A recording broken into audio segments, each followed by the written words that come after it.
Nenhuma religião no mundo traumatiza mais a mente infantil do que o cristianismo. Nenhuma! O cristianismo não só se apropria do imaginário infantil para manipular mentes frágeis e inocentes, mas faz isso da pior forma possível, com terror psicológico. O credo cristão impõe uma narrativa de medo absoluto, onde a criança não só pode ser punida, mas também pode sofrer para sempre, sem chance de perdão, sem escapatória, se não se arrepender. Ela aprende sobre a ideia de um Deus que condena o sofrimento pela eternidade. Se você foi criado no cristianismo, assim como eu, você sabe muito bem do que eu tô falando. Você cresceu ouvindo histórias sobre o inferno, sobre demônios espreitando no escuro, andando ao derredor. Você sabe o que é dormir com medo de estar sendo observado. Você sabe bem o que é deitar na cama e sentir o arrepio de medo, esconder os pés debaixo do edredom para os espíritos malignos não puxarem os seus pés. Você sabe o que é acordar no meio da noite apavorado porque sonhou que estava no inferno.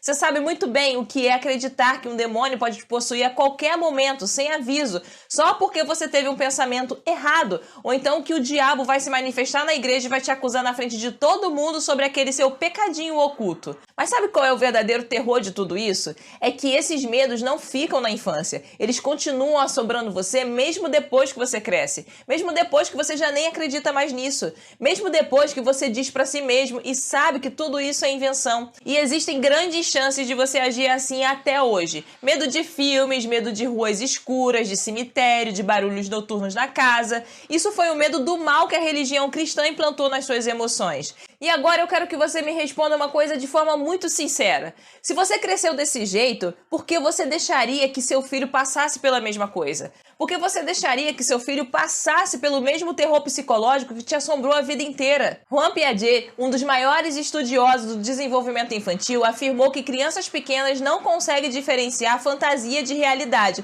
da mesma forma que um adulto. Ou seja, quando você ensina a uma criança que existe inferno, que o diabo existe, que um Deus que condena o inferno, você já parou para pensar no impacto que imagens de terror têm na mente infantil? Eu não tô falando aqui de um filme de terror, de histórias assustadoras. Eu tô falando da pregação nas igrejas, das histórias da Bíblia, da doutrinação que desde muito cedo ensina uma criança a viver com medo. A religião, especialmente o cristianismo, faz algo perverso com a mente das crianças. Ela ensina que o mal é invisível, mas é real. Ensina que existe um lugar de sofrimento eterno esperando aqueles que errarem, que questionarem, que desobedecerem, que pecarem. Quem pecar vai morrer, quem pecar vai pagar. Lembra? A igreja ensina que qualquer pensamento, qualquer sentimento errado pode ser o suficiente para atrair a ira de Deus, ou então a influência do diabo na vida dela. Agora, se um adulto já se impressiona com essas histórias de terror, o que você acha que acontece com a mente da criança? Essa criança começa a ter medo de dormir no escuro, porque ela começa a ver demônios na sombra de qualquer objeto.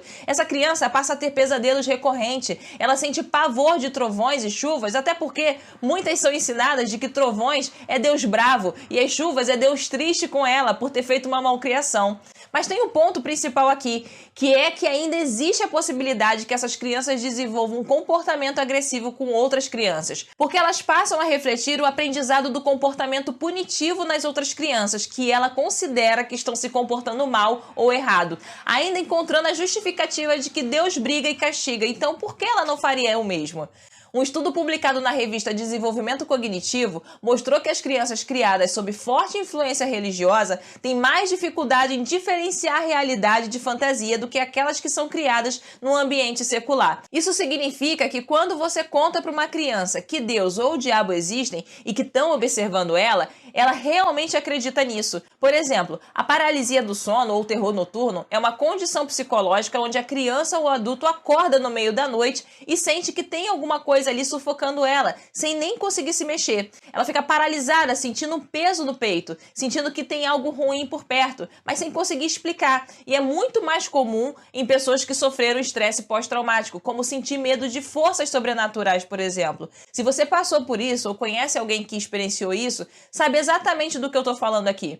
E se você passou por isso, por que você deixaria o seu filho passar também? Bom, se você chegou até aqui, é porque esse conteúdo tá fazendo sentido pra você. Então não perde tempo e se não curtiu, já deixa sua curtida e se inscreve agora no canal e ativa também o sininho pra garantir que o YouTube te avise sempre que eu postar algo novo por aqui.